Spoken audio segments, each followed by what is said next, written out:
Enfin, il est sur le chantier pour aider. Pour ne rien louper de ma série mélangeant travaux DIY et déco, on s'abonne. Je vous invite à liker et commenter la vidéo. Allez, rangez vos marteaux. Chut, ça commence.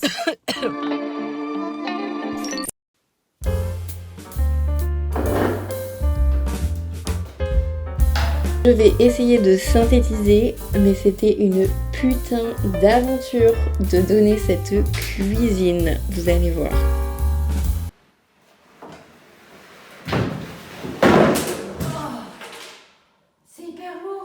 Au début, je voulais garder cette cuisine et en faire ça. Mais vu qu'il faut refaire l'isolation des murs mitoyens, je dois la démonter et après pour la garder en termes de logistique, etc., c'est plus pratique en fait si je m'en débarrasse. Je mets une annonce sur le bon coin pour donner ma belle cuisine vintage et quelques jours plus tard, il y a une dame qui est intéressée et elle m'envoie son mari pour venir la récupérer. Ils veulent tout récupérer. Mais le monsieur est arrivé dans cette voiture. Monsieur, comment qu'on fait là? Ça va pas passer. Sans surprise, il n'a pas pu tout récupérer la première fois. Ce qu'il faut savoir, c'est qu'il était déjà bien en retard, ce petit monsieur. Et vu qu'il habite à 40 minutes de route, quand il m'a proposé de faire l'aller-retour pour revenir chercher des choses, je lui ai dit, vous êtes bien gentil, mais on va revenir un autre jour parce que moi j'ai d'autres choses à faire. C'était l'histoire qui sentait le bourbier, alors qu'en fait, frérot, je te donne ma cuisine, essaye de me rendre la vie facile. Moi, je te donne quelque chose, je suis gentil. Si ça devient pénible, plus pénible que d'aller mettre cette cuisine à la déchetterie, je suis perdante. On en vient à se mettre d'accord sur le fait qu'il va revenir plus tard avec un autre véhicule plus grand et un ami pour l'aider à décharger. Monsieur est censé arriver le samedi à 10h. Je suis sympa, je le fais pas venir dès 8h du matin. J'ai compris qu'il était pas à lève-tôt. 3 days later. J'attends. Là, il a 2 heures de retard, donc je prends mes clics et mes claques, je rentre dans ma voiture et je m'apprête à partir, parce qu'en fait, moi, j'ai un timing à respecter. C'est là qu'il décide de pointer le bout de son nez. Gentiment, je regarde ma voiture et je descends. Il arrive avec son pote, il voit un petit peu les meubles, etc. qui restent à récupérer. Et son pote me regarde et il me dit « Je me suis fait opérer le dos 2 jours plus tôt, j'ai pas le droit de porter des choses lourdes. » Excuse me. Donc, je te dis de venir avec une paire de bras et tu me rapportes la seule paire de bras qui n'est pas capable de t'aider? That's a fucking joke. Me voilà partie à l'aider à porter les colonnes. On sort pour installer les choses devant la maison, à côté de la voiture où il s'était garé. Cette fois, il est venu avec un monospace. Ok, c'est bien, il va avoir de la place pour ranger les grandes colonnes qui font 2 mètres, quoi. Qu'est-ce que je vois pas à l'arrière du monospace? 3 énormes sièges auto. Frère, fallait les enlever. Tu viens pour transporter une cuisine. Il y a toute la life de ta mif dans la voiture. Même le coffre, il était rempli de bric-à-brac et de conneries, quoi. À ce moment-là, vraiment, j'ai plus de patience et je pense que ça se lit sur mon visage que je suis saoulée. Les 2 heures de retard, le pote qui peut rien porter, la voiture qui est chargée alors qu'on n'a encore rien mis dedans. Donc je lui dis, écoutez, ce qu'on va faire, c'est que je vais vous aider à tout sortir de chez moi et après vous vous débrouillez pour installer dans la voiture. Moi, je m'en vais. Quand vous avez fini, vous me dites ce que vous avez laissé et moi, j'appellerai les encombrants pour qu'ils viennent récupérer le reste. Voilà, je pensais pas que ce serait aussi compliqué de donner une putain de cuisine. J'ai eu de la chance dans mon malheur parce qu'ils ont laissé un certain nombre de meubles et c'était le nombre maximum que les encombrants pouvaient venir prendre. Later. Donc ensuite, je veux... Là, j'ai le four. Ensuite, la vaisselle de 80 mm.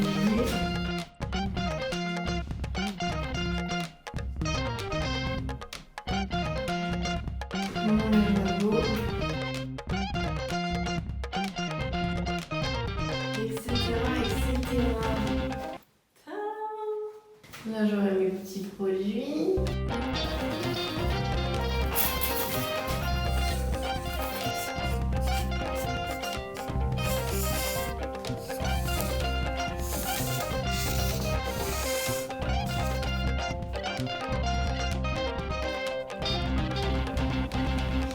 Kaffe.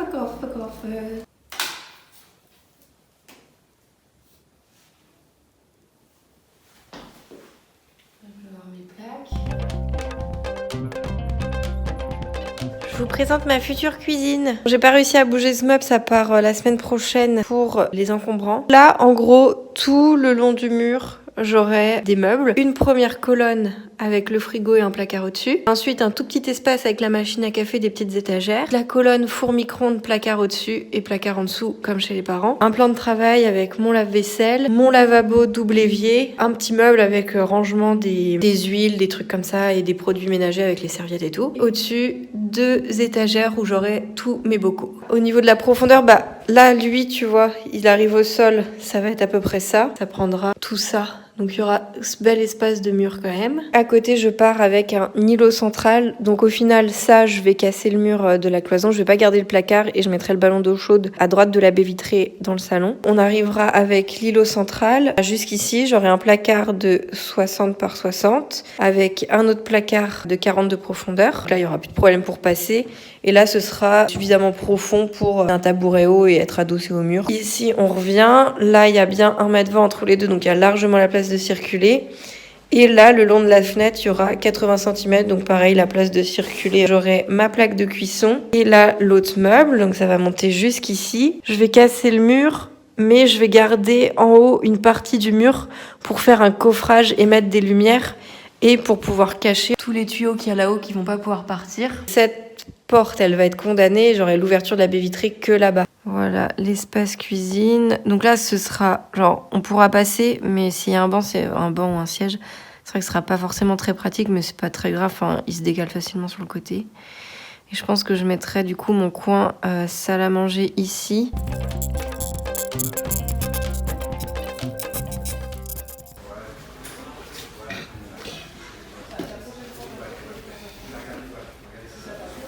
Je me suis enfin acheté des petites lunettes de protection. J'ai pris la version masque et la version juste lunettes. Comme ça, si ça suffit, bah, tant mieux. Et j'en ai une paire en plus si quelqu'un vient m'aider. Je vais commencer par celle-ci. Elle coûte vraiment pas cher. Elles étaient à moins de 3 € je crois.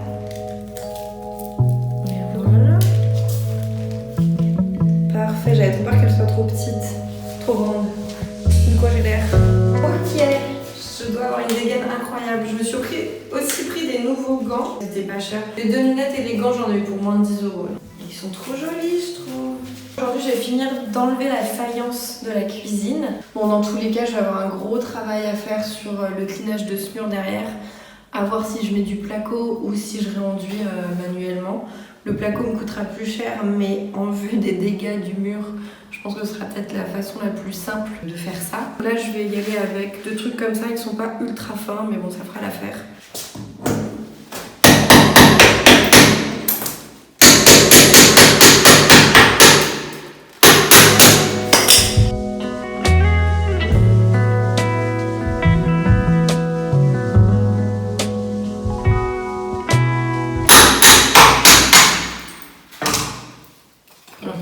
Trois d'un coup.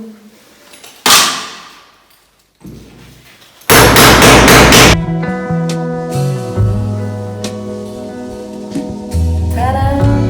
Ah, j'ai déjà très chaud. Ah. Bon bah voilà cette partie de fête. On n'a plus que celle-ci.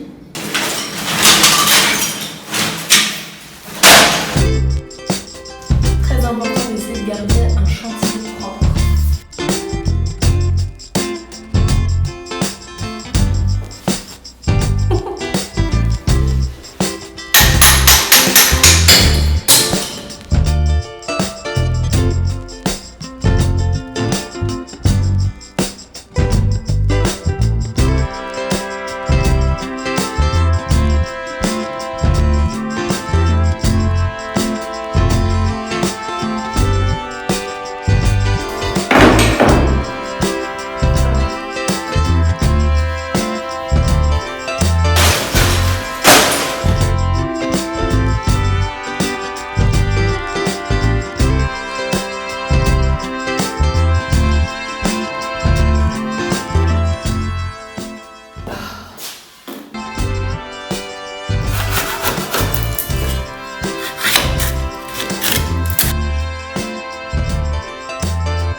C'est la fin de cette vidéo, n'hésitez pas à liker et surtout abonnez-vous pour suivre les différents épisodes. Vous verrez que la cuisine que je vous ai montrée là a totalement changé au final. Et dans le prochain épisode, on casse des murs, alors abonnez-vous. Moi, c'est Coco, passionnée de déco. Je vous emmène dans ma folle aventure. Amour, déboire et peinture, ils sont là. Les 12 travaux de Coco.